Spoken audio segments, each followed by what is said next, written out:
Simplement, nous sommes ravis de votre exposition. Il y a quelques questions à poser. Vous avez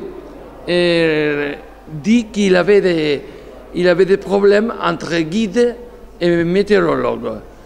Qu'est-ce qu'il a fait cette espèce de guerre? Et on avait des respect à la prévision, on avait des responsabilités en cas d'accident par les mauvais temps. Non, ce n'était pas une guerre, c'était une appréhension. Quand en 1969, je suis arrivé à Chamonix, les guides qui existaient depuis 150 ans avaient l'habitude de donner directement leur interprétation, leur prévision à leurs clients. Et moi, la météorologie arrivait à Chamonix et perturbait cette relation directe entre le guide et le client. Et il était bien normal que ça les inquiète. Oui, oui. Le hemos preguntado que en el momento en que comenzaron las previsiones meteorológicas oficiales, parece que había una colisión de intereses entre los guías, los meteorólogos y los clientes, de la manera en que los guías tenían una gestión tradicional de la previsión meteorológica, pero en el momento en que su interés con los clientes era perturbado por la previsión meteorológica de los meteorólogos, simplemente había una colisión de intereses, nada más. Au moment actuel, qu'est-ce que vous pensez des prévisions qui nous donnent les portables, les alertes météo qui donnent à l'instant quel avenir pour les montagnards, dans la montagne? Je crois qu'effectivement, Internet a ouvert un champ illimité de nouvelles informations, de nouveaux services pour les alpinistes. Je crois qu'il reste peut-être encore à développer. Alors, il y a plein de sites Internet qui donnent de l'information. Peut-être qu'il est difficile de faire le tri entre les sites sérieux, ceux qui le sont moins, et peut-être d'autres qui ne le sont pas du tout. Et là est le problème. Je crois quand même qu'il faut d'abord faire confiance au site officiel, au site national, où il y a des gens en France, mais en Espagne aussi, bien entendu, partout, qui sont des professionnels sérieux, qui ont de l'expérience, qui ont à leur disposition les modèles les plus fins et donc les plus efficaces. Et je pense que c'est vers ces services-là nationaux qu'il faut prioritairement se tourner. Le hemos preguntado qué le parece esas nuevas versiones de los móviles que dan alertas meteorológicas al instante, y nos ha dicho que es una buena opción sobre el terreno para conseguir una buena previsión. Sin embargo, nos alerta de que es mucho mejor seguir a los servicios oficiales, las agencias meteorológicas nacionales, y buscar la fiabilidad de cualquier previsión que se ponga a nuestro alcance. Vous avez dit dans vos exposés que le changement climatique a mis des problèmes pour les prévisions météo. Il y a un tel changement qui fait changer les prévisions sur 2 ou 3 jours dans les Alpes? Non, je ne crois pas. J'ai indiqué que pendant les années 1950 à 1980, il y a eu une période où le réchauffement s'est stabilisé. Ah, oui.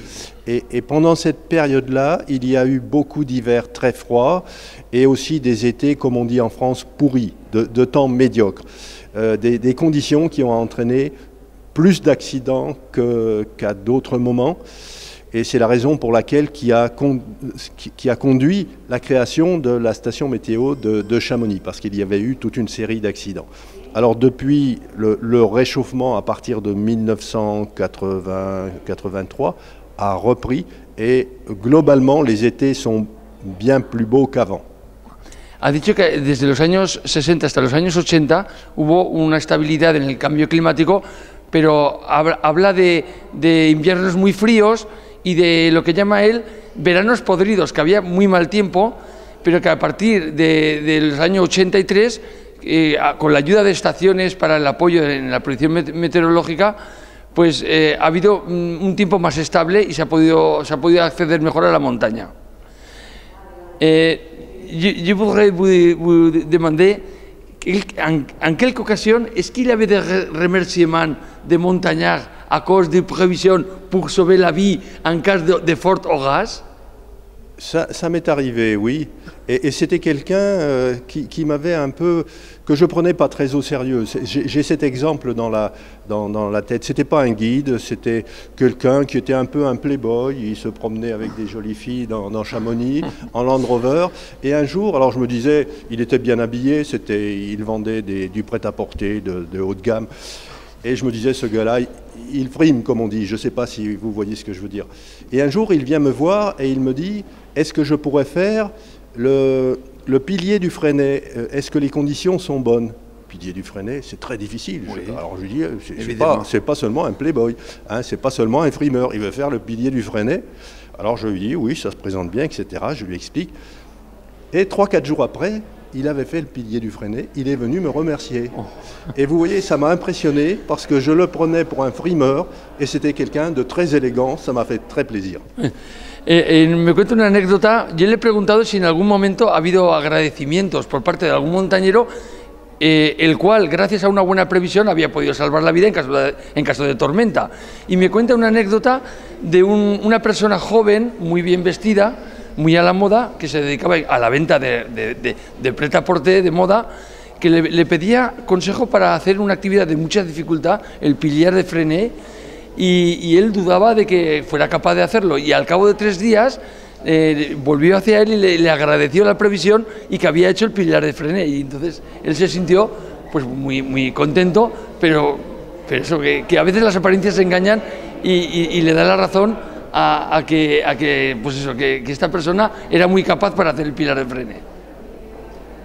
Et puis encore, je voudrais une chose un peu difficile, je pense, d'exprimer. Est-ce qu'il y a quelques alertes météo qui peut être ajoutées dans une plainte de gendarmerie à cause d'une imprudence en cas d'accident? Ça c'est compliqué, oui, c'est compliqué. C'est bien sûr, il existe encore quelques erreurs et il est possible que des victimes ou des familles de victimes se retournent contre la météorologie en cas d'erreur pour intenter un procès et dire tout n'a pas été fait pour éviter cette erreur. Alors, ça, je ne sais pas en Espagne, mais en France, rarement, mais il existe des cas où par exemple, il y a eu quelques années, des viticulteurs dans l'Aude, il y a eu de la grêle qui est arrivée, qui n'avait pas été prévue, alors qu'ils avaient des assurances, des fusées, et leurs récoltes ont été saccagées. Ils se sont retournés contre Météo France, ça remonte à 15 ans peut-être.